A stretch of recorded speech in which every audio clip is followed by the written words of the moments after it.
People versus Brandon Clark under indictment 2019-168. The record should reflect that Mr. Clark is in court with his attorney, Mr. Greg Starzyski. The people are represented by Assistant District Attorneys Michael Nolan and Sarah DeMillier.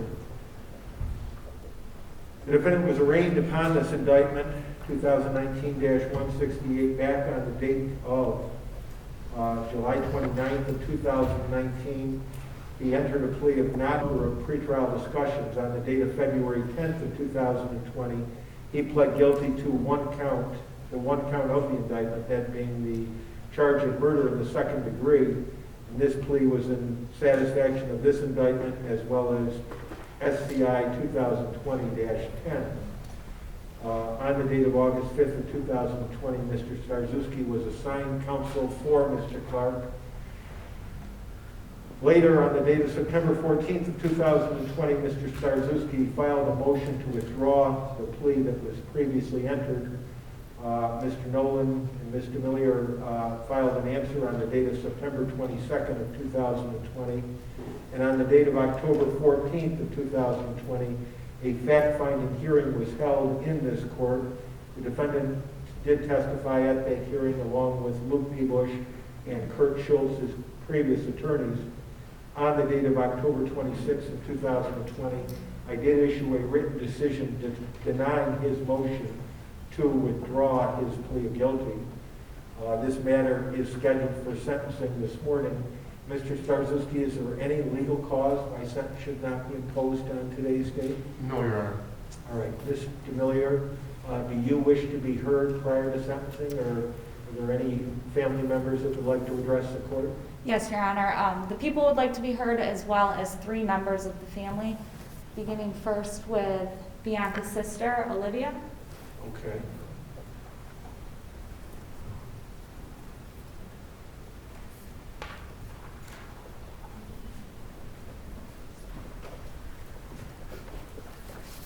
And if you could please just identify yourself before you start. I am Olivia Devins. I am Bianca Devins' sister. Me and my sister, along with our best friend Gianna, grew up having the childhood everyone dreams of. We had imaginations that ran wild, make-believe games, where we'd be whoever we'd want to be that day, doll houses where our Barbies would live, and always cats. Of course, Bianca was older than me by 2 years, so by the time she was 12 and I was 10, she no longer was interested in Barbies and playing wizards. As we grew up, she had gotten into reading and drawing. I was amazed at what she would create using pen and paper, and the amount of books she would read in 1 week left me in awe. I recall going to the bookstore with her so many times, it's like it was our second home. This one memory in particular sticks with me to this day, as if I had just lived it. Bianca and I opened the doors to Barnes & Noble's with infinite possibilities. Bianca walked through the bookstore knowing exactly where she needed to go, I following right behind. After reading many book covers, she had chosen her next novel, even though she was only 12. Of course, I was only 10, so I most definitely did not want to be reading teen fiction. I bought a How to Draw Anime Figures book, because I so desperately wanted to learn how she did it, and I wanted to do it with her. I wanted her to teach me. We bought our books, and of course had to get our tea from Starbucks, then headed home. I opened that book up as soon as we arrived, attempted, realized I was nowhere near as talented as my older sister was, and then closed the book. I thought to myself, we have our whole lives for her to teach me, and I never learned. I was wrong.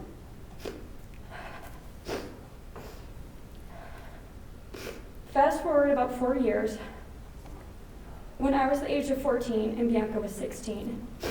She struggled with mental illness since a very young age. I was just not aware until she started getting admitted into psychiatric hospitals. I then realized she was not happy with her life due to mental illnesses she was diagnosed with. I was scared for her, as any person would be, knowing that someone so close to them was going through one of the hardest challenges to face. A challenge that the person themselves cannot even justify or begin to know how to get better. a challenge which makes them wonder if life is even worth living. I was afraid I was going to lose my sister, and the thought haunted me constantly. However, my mother, Kim Devins, did not give up.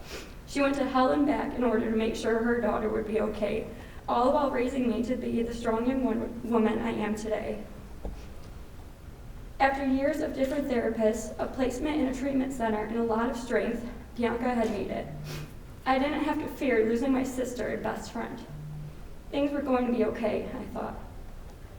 June of 2019, my sister was a high school graduate. She got accepted into college, and she saw herself living. She saw the bright future for herself that we all so desperately were trying to show her. Bianca has always had online friends. I never really got into the whole online situation, so I'd usually meet her when she would be talking to them. The same time frame where she finally saw herself making it past 18 years old, she started bringing someone around. He's with us today in handcuffs. Around the last 2 months, I was able to be with my sister. I mainly hung around her, so I tagged along with the two of them on multiple occasions. July 14th, 2019. A date I will never forget, but a day my mind won't allow me to remember. I opened my front door at 7 a.m. after being woken up by repeated knocking, not at all expecting to see men in uniform. They asked me, "Are you Bianca Devins?" I replied with no, and I hastily run up the stairs to wake up my mom. I couldn't tell you what happened in the next 3 hours, but by the time it was 10 a.m., as I'm standing in my kitchen while police officers are with my mom in the living room, I hear on the radio, "A girl was found with a little black book bag."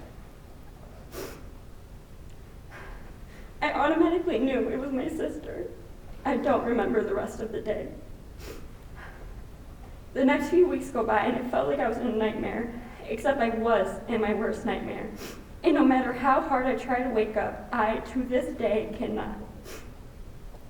Months pass and I'm still not processing it, trying so hard to do anything that will keep my mind off the fact that my sister is gone. Distractions are only temporary though, so when reality set in, that is when I realized this is no longer a nightmare. This is my life. The first few months I couldn't bring myself to think about it. When I finally started to process my reality, crying began. And tears caused by grief are not normal tears. It is a sensation that consumes you. It consumes you to the point where it feels as though someone is stepping on your chest and blowing on your throat. I got to a point where I was scared to cry because I was absolutely terrified that the next time I did, I would be stuck in that horrific state of grief. Then as time went on, the long-term effects of trauma sunk in. Last year, I used to have social media, and one day I opened up my Instagram just as any 16-year-old does, except I was traumatized. Many random people set their profile pictures as my sister's death photo and went on my page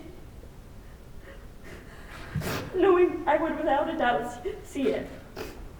I threw my phone down and froze. When I could finally move, I told my family member Kaylee what I had just seen, and she, every single day, had to go on all my accounts to make sure I would never see it again. It did not stop at one. The picture to this day continues to be sent to me, but I now have all my social media accounts deleted. Bianca, our best friend Gianna, and I had so many plans for our future together. Ever since I could remember, we would dream of traveling to California. As we grew older, that dream turned into a goal. We were going to go to California together. We were going to make memories. Now memories is all I have to remember my sister. Close your eyes as if you're about to fall asleep. What do you see? Maybe you see nothing. Maybe you're just thinking about the day you had or the day you'll be having tomorrow. I, on the other hand, see the horrific photo of Bianca. I think about what happened to my sister. These thoughts pop into my mind when I simply am in silence for too long, and at the end of the day, there's nothing I can do to make them go away but try to distract myself. This is something I know I will have to live with for the rest of my life. The only thing I can do is to learn to healthily cope. I cannot go to a childhood park of mine because that is one of the last locations I went to with my sister in her murder, along with other various locations. I have terrifying and vivid nightmares whenever I sleep alone in my room, which is about every night. I have to go through life knowing my mother and the rest of my entire family is feeling the same unexplainable pain I am. I have to live in fear whenever I'm out in public places, because what if someone decides to hurt me or my family? I will never be able to bring myself to meet anyone new, because what if they have ulterior motives? I have to live the rest of my life knowing that I had to say goodbye to my sister in a funeral home, and I don't even know if she heard me. I am now 17 years old. My life has just begun, but this is when Bianca's was taken.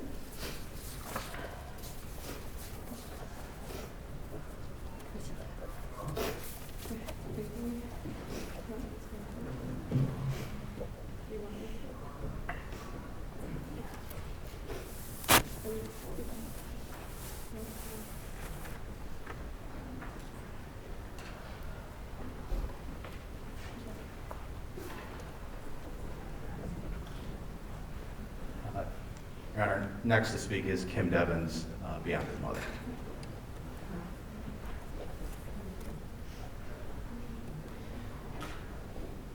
There are no words that can adequately convey the enormous pain and loss that Bianca's family and friends endure every day since losing our precious angel. Bianca Michelle Devins was a daughter, sister, granddaughter, niece, cousin, and friend.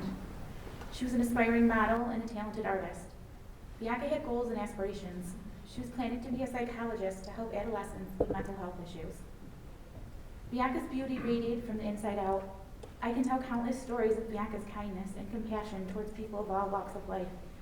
How she helped so many young people who were struggling or made a peer feel welcome by her kind words and actions. Bianca brought joy to all those that knew her. Bianca was born just a few weeks before my 18th birthday. My entire adult life, I have been Bianca's mom. Without her, I don't know who I am. On July 14, 2019, life as I knew it ended when my daughter's life was violently cut short. Bianca was not only my daughter, but my best friend. I used to say that no matter what life throws at me, as long as I have my children and they are happy and healthy, I will be okay. I no longer have that sense of security. Bianca, her sister Olivia, and I did everything together. We were always a team. Olivia and I had lost our irreplaceable teammate. In everything we do, there was always a sense of something missing. Bianca should be with us. With the death of your child comes the most unimaginable, indescribable pain. A pain that time cannot heal and only seems to worsen. Life without Bianca will never be the same. Our family will never again be complete. Olivia, Madison, Dustin, Jordan, and Dakota no longer have their big sister and protect her to guide them through life. Bianca will not experience the joy of watching her siblings grow up and growing alongside them. There are no more trips to the park and swinging with Bianca. No more late night talks and big sister advice. No more car rides laughing as Bianca sings at the top of her lungs. All these joys and more have been stolen from us. Worst of all, there are no more hugs, kisses, and I love yous and the sweet sound of Bianca's voice. I'm now left to have to answer questions from Bianca's younger siblings that I don't have the answer to. Why didn't Bianca come home? She told us she would see us tomorrow. When is Bibi coming home?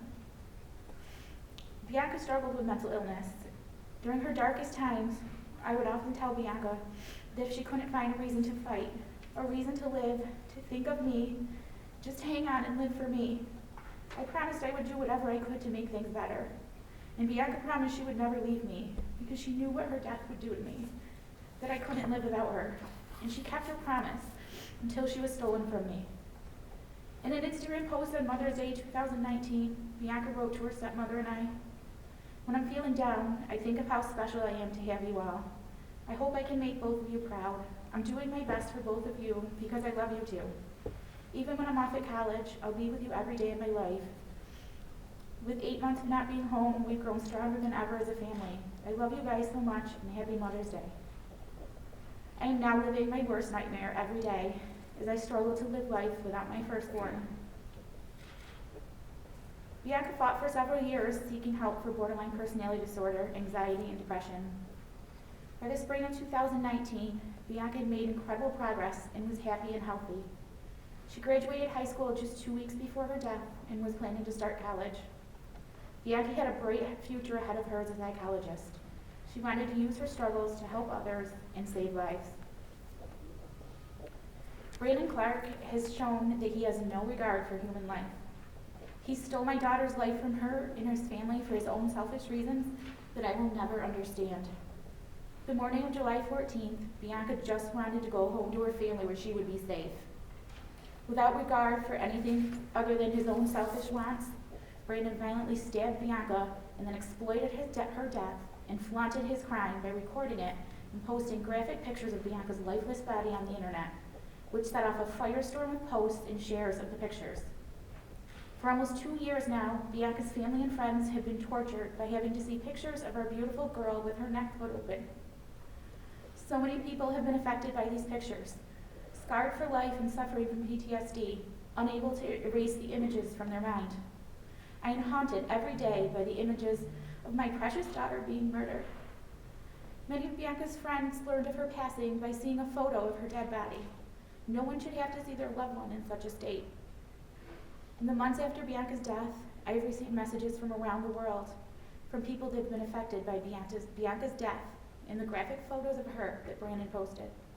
I live in fear every day that the youngest siblings will one day discover their big sister's death photo that is on the internet because of Brandon. Brandon meticulously planned Bianca's murder for weeks. He attacked her unprovoked. Bianca didn't even have time to defend herself. He posted on social media and made phone calls to family and friends instead of getting Bianca life-saving help. While in jail awaiting trial, Brandon wrote a letter to a friend and stated that he murdered Bianca because he couldn't handle the thought of her walking out of his life. He bragged about murdering my child by writing a transcript of the murder video with personal notes about what it was like to take a life. Brandon continued to put my family through more trauma when he motioned to withdraw his guilty plea. He played games with the court and my family's lives, dragging out our pain longer than necessary. He clearly shows no remorse for his crime. Bianca's family will never have closure regarding Bianca's death. There will always be an emptiness inside of us and at gatherings where Bianca should be in attendance. However, we seek closure in regards to the crime that took our beautiful angel from us by respectfully asking the court and eventually the parole board to make sure that Brandon Clark remains in prison for the rest of his life so that he cannot harm anyone else and inflict this horrific pain on any other family.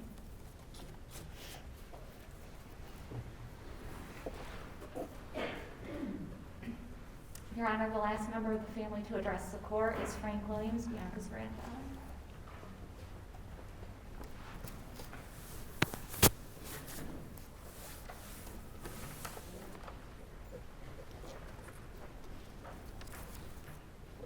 Your Honor, I would like to thank the court for this opportunity to speak today.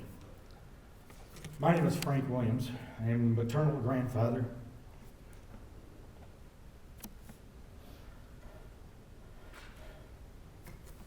of Bianca Michelle Devins, the wonderful 17-year-old girl to whose murder Brandon Clark has pled guilty.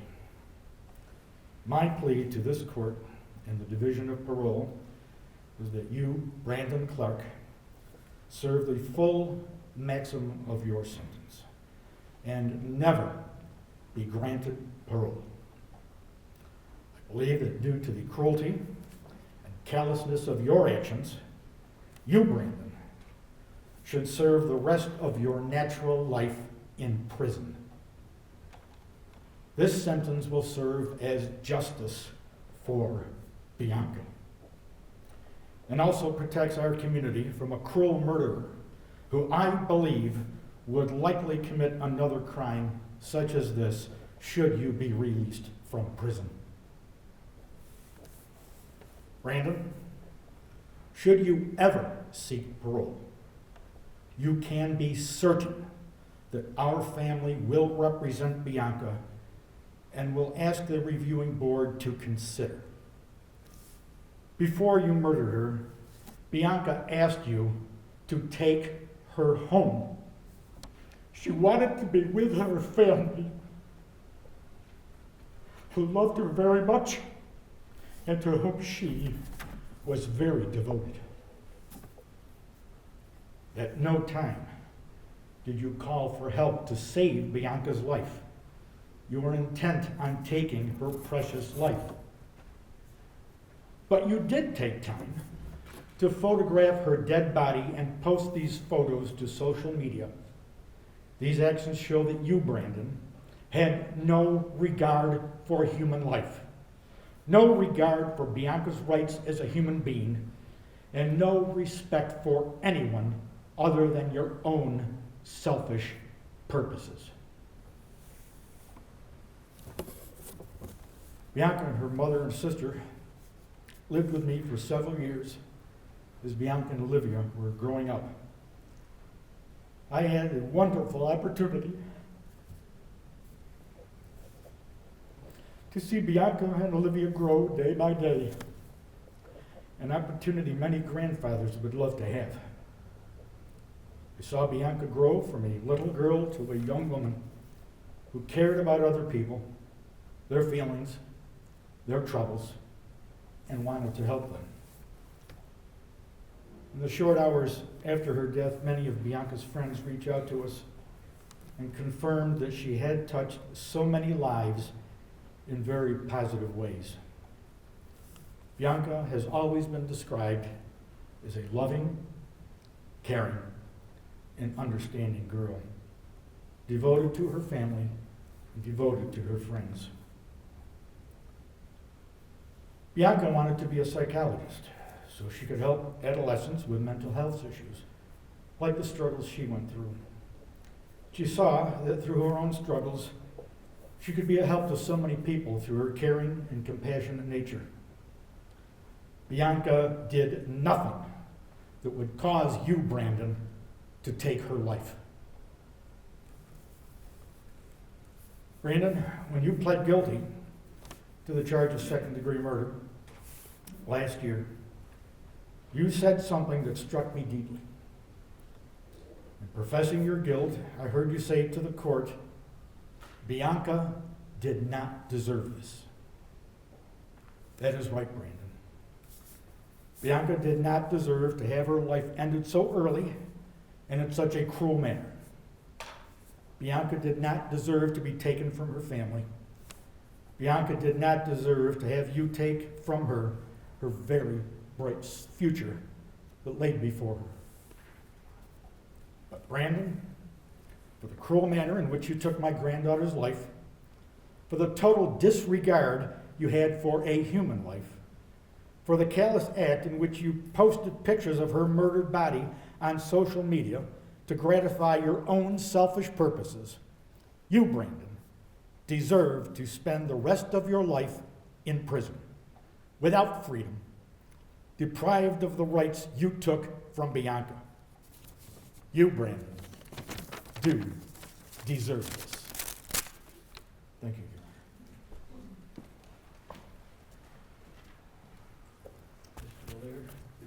Your Honor, it's clear from the words of her grandfather, her mother, and her sister that Bianca was a captivating young woman.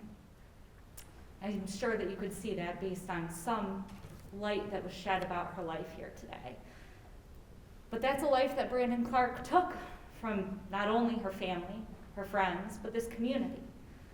It's a life that it was abundantly clear that Brandon had intended to take that day on Post Street. And we know that from the evidence in this case. We know that in the days before her death, this defendant searched the internet for instructions on how to choke someone unconscious, what a chokeout was, and carotid artery. We know that he made lists in his phone where he planned to live stream and play a final song. And then we know what he ultimately brought with him to that concert before he picked Bianca up and traveled to New York City, and ultimately back to Poe Street here in Utica. He brought with him the murder weapon, a knife. Your Honor, aside from that, the court, the police, as well as counsel have seen what Brandon further intended to do and ultimately did. And it is possibly the closest thing any of us here in this courtroom could get to actually witnessing a murder. Because before he killed Bianca, he set up his cell phone on the dashboard of his car and he pressed play and he recorded the actual crime. And when we all saw that here in this court, defense counsel, police, we saw her fight desperately for her life. And Your Honor, there was no way that she could have seen it coming, and there was certainly no way that she could overcome the likes of Brandon Clark. And then we watched as he blamed her. Bianca, you made me do this. Well, she didn't. The blame is with you. And you ultimately deserve every single year of that 25 to life. So my message is to the parole board that before they make a decision about whether or not you are fit for society, that they take a look at that video and they watch the crime that he committed. Your Honor, Brandon Clark also wrote the words at the crime scene, "May you never forget me." My message to this court, to the family, and to the community is that we never utter the name Brandon Clark again, and that it is the name and the legacy of Bianca Devins that should live on here today. And with that, Your Honor, the people move sentence. Mr. Starzewski, anything that you would like to say before I sentence your client? No, Your Honor. And Mr. Clark, anything that you want to say to the court or the Devins family before you're sentenced? Yes, I would like to make a statement, Your Honor. Okay. You want to do it at the microphone?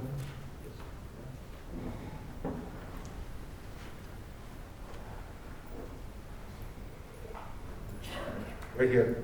Right here.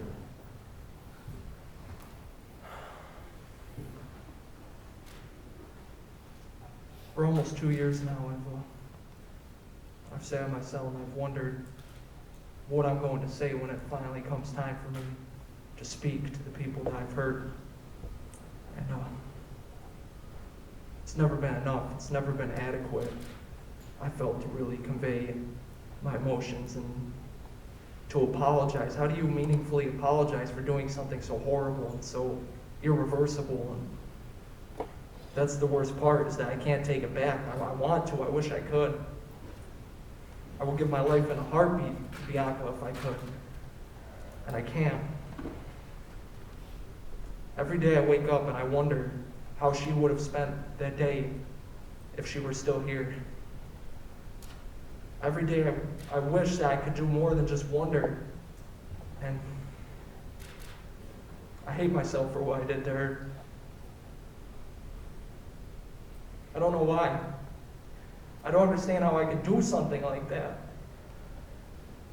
I don't even know who I was that day, and it disgusts me. I remember when I first met Bianca, how much I adored her and how much I just wanted to spend time with her, and for that adoration to turn into something so evil, and it's like a nightmare. Every day I wish I could wake up and just have it not be real, have it not be me. I look in the mirror and I see the scar on my neck and I see the freaking jumpsuit, and I just think it can't be me. It can't be. That's not the person I am. I just don't even know who I am, you know. I have to live with the guilt and the shame that because of me, because of my actions, Bianca isn't here. And she didn't deserve that. And I can't even fathom the pain that the people who loved her feel because of me. I know she was a daughter and a sister and a friend, and to have her taken in such a horrible manner, to have the photos that I don't even know why I took circulating still to this day. for them to have to live with that. I couldn't even imagine it.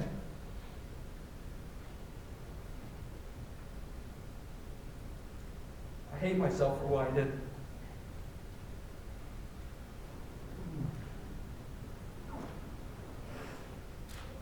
I'm so sorry that I put everyone through this. I'm so sorry that I put Bianca through this. I wish I could apologize to her and just apologize and just take it back, but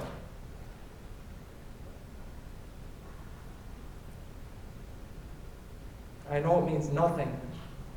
Apologies. I know that it doesn't bring her back and it doesn't undo what I did, but I just want everyone to know that I really do feel so terrible about what I did. I'm so sorry for it.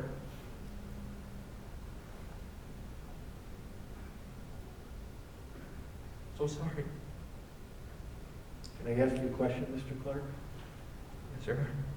This criminal case has lasted much longer than anybody anticipated because of the pandemic.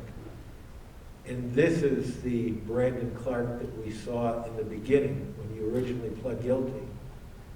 But it was confusing to see during the hearing when you tried to take back your plea that you wanted to blame your attorneys. You wanted to have a jury trial.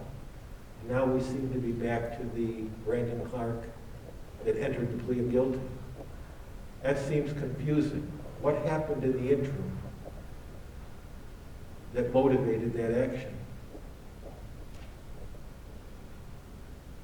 Well, Your Honor, I mean, I've always felt terrible what I did ever since the first day.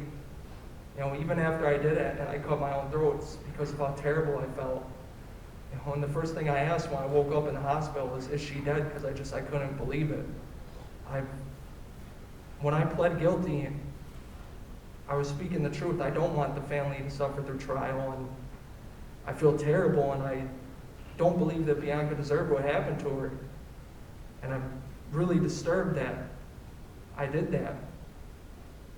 The reason why I tried to withdraw my plea is, well, I believe I stated most of the reasons. You know, I didn't understand the criminal justice system. I didn't understand that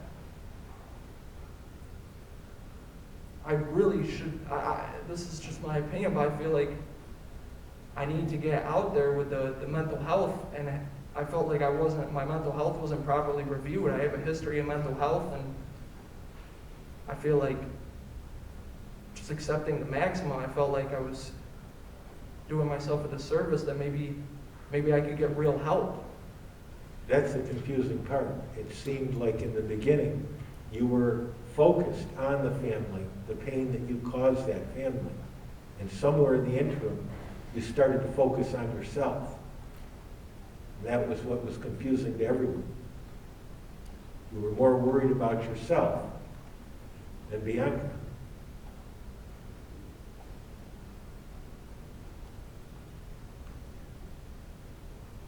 I mean, the thing is that I can't undo what I did. I can't. You know, I mean, everything, the words, the apologies, I mean all of it, but what does that really do in the long run?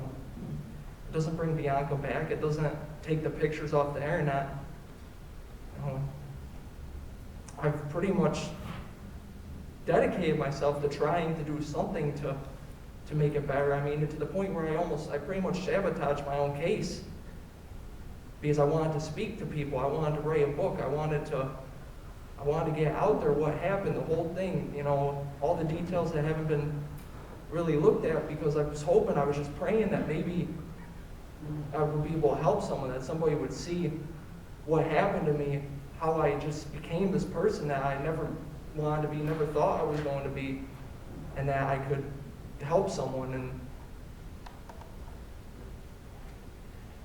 you understand that if, and that's a big if, but if any members of that family are ever going to be able to forgive you, you need to take complete responsibility. I do, Your Honor. And I am the reason why Bianca's not here. I assume responsibility for that. Anything else? Oh, that would be all, Your Honor. Okay, you can sit again.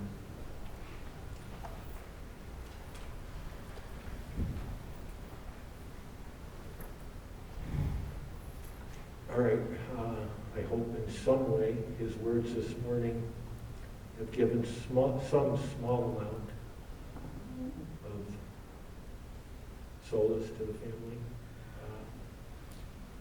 I think it's much better than it was back in October when we held that hearing. So there's nothing more I can say. It will be the sentence of this court as to the defendant's conviction for murder in the second degree, that he will be sentenced to an indeterminate sentence of imprisonment that shall have a minimum term of 25 years and a maximum term of life imprisonment. In addition to that, the court will impose the mandatory $325 state surcharge, a $50 DNA surcharge. The record should also reflect that on the date of February 10th of 2020, when Mr. Clark entered his plea of guilty, he also waived his right to appeal this conviction and sentence. A copy of that waiver of appeal will be given to Mr. Clark this morning, and I am not going to repeat those rights at this time. All right, now we'll close this court session.